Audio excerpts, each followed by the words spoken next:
All right, welcome to this explainer. Picture this. It's April 10th, 1912. The largest, absolutely most luxurious ship ever built is setting sail on its maiden voyage. People everywhere were confidently calling it unsinkable. I mean, it was this massive, towering symbol of human ambition and, well, supreme confidence. But just 4 days later, in the freezing waters of the North Atlantic, absolutely everything changed. It's a question that literally still echoes through history, right? How on earth did the absolute pinnacle of human engineering end up at the bottom of the ocean, taking more than 1,500 lives with it? What actually happened on that freezing night of April 14th? Could this whole catastrophe have been prevented? And, why does the story of the Titanic still captivate millions of us today? Well, let's dive right in and uncover the true story behind one of history's most famous maritime disasters. So to really understand this, we have to look at the sheer scale of the contrast here. It's staggering. On one hand, you've got this true marvel of modern engineering. The Titanic stretched nearly 269 meters long and weighed in at a massive 46,000 tons. It was packed with cutting-edge tech for the time. I mean, they even had electric elevators. But on the other hand, you have this incredibly dangerous myth of invincibility. People genuinely believed we had finally outsmarted nature. Because the ship had these advanced watertight compartments, the press, the public, pretty much everyone declared her practically unsinkable. And as we'll see, that was a massive, fatal overconfidence. Now, life on board this dream ship seemed absolutely perfect as they headed across the Atlantic. The Titanic literally represented the very best the early 20th century had to offer. You had first-class passengers enjoying elegant dining rooms, live music, a heated swimming pool, and, yeah, even a full gymnasium. But it wasn't just for the wealthy elite. The ship was kind of this floating microcosm of society. You had powerful businessmen crossing paths with families from all over Europe and immigrants in third class carrying their dreams of a better future in America. Everyone was celebrating this magnificent voyage. No one on board could possibly imagine that this luxurious trip was about to become one of the worst disasters in human history. But as they ventured further into the North Atlantic, the sea grew bitterly cold. The night was calm, sure, but highly deceptive. People were still laughing, dancing, sipping tea, and reading by lamplight, just completely oblivious to the danger lurking ahead. Meanwhile, down in the wireless room, a totally different story was unfolding. Operators were actively receiving ice warnings from nearby ships. Yet, tragically, these messages were either dismissed or delayed. Why? Well, because the Titanic was making good time. Honestly, too good.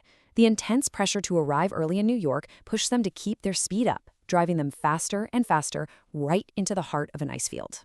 And then, just before midnight, everything shattered.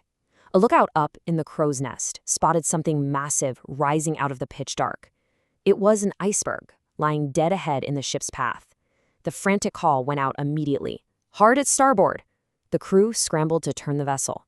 But the ship was just too massive, and the turn was way too slow. In a matter of agonizing seconds, the side of the great ship scraped against the jagged ice. Now, up on the top decks, the collision actually seemed pretty minor at first. But what mattered most was what happened below the surface. Beneath the waterline, it was a completely different, terrifying reality. The hull had been catastrophically breached, and freezing ocean water started pouring in. 5. That is the critical number you need to remember here. 5 vital compartments started flooding. Those advanced watertight compartments that gave the ship its unsinkable reputation, they were compromised.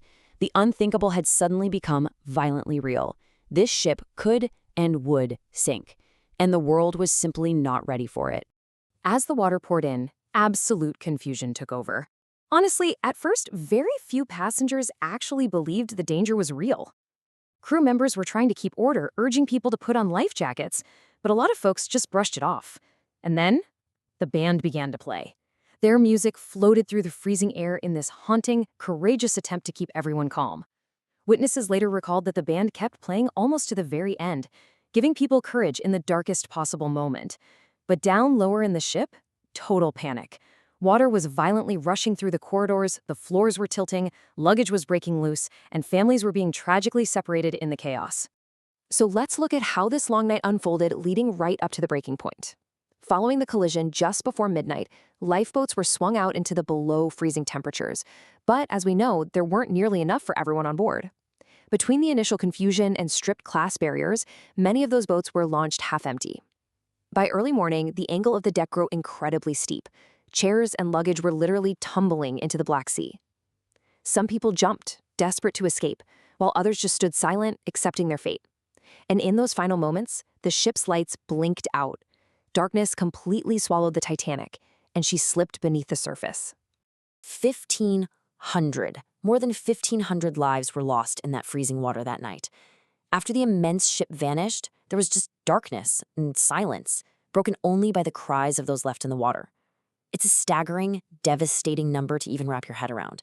The sheer scale of the tragedy completely stunned the world. The sinking of the Titanic became so much more than just a disaster. It inflicted an emotional wound that has never really healed, and it still heavily lingers in our collective memory today.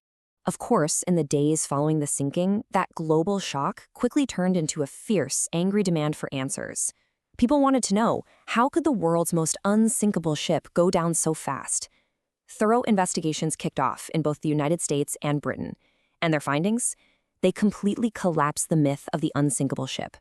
They exposed critical, fatal mistakes.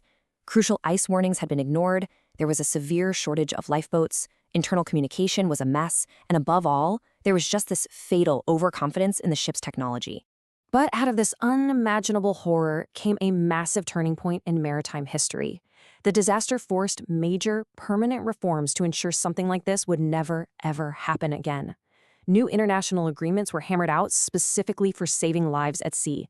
Moving forward, ships were legally mandated to maintain 24-hour radio watches, backed up by much stricter wireless communication protocols. And most importantly, and it seems so obvious to us now, regulations finally required that ships carry enough lifeboats for absolutely every single passenger on board.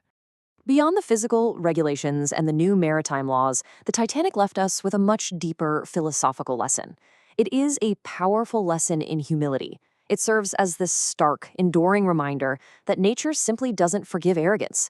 We can build the largest, most luxurious, and technologically advanced machines in the world, but human progress always, always carries profound risk. The story grips us because it's not just about a ship sinking, it's a reflection on human ambition, our failures, and our resilience. And that brings us right to our modern context. The Titanic story isn't just some dusty piece of history from 1912. It echoes loudly in how we design technology and manage risks today. This quote really hits the nail on the head. Innovation without humility can be dangerous. It shows us the immense power of memory and how one single tragic night can completely alter how we think about safety and responsibility. When we look back at the Titanic, we're constantly reminded that we have to pair our greatest ambitions with wisdom, making sure our rapid progress doesn't outpace our caution. Which leaves us with this final, enduring mystery. Even now, over a century later, with new underwater scans revealing hidden details of the wreck, fundamental questions still linger. How exactly did the specific, split-second decisions on the bridge impact the final outcome? What untold stories were lost in the chaos of that evacuation? Ultimately, we have to ask ourselves, was the disaster of the Titanic a failure of technology, or was it a fatal failure of human judgment? Those are the questions that keep historians and explorers returning to that deep, silent wreck today, always listening to what it still has to teach us.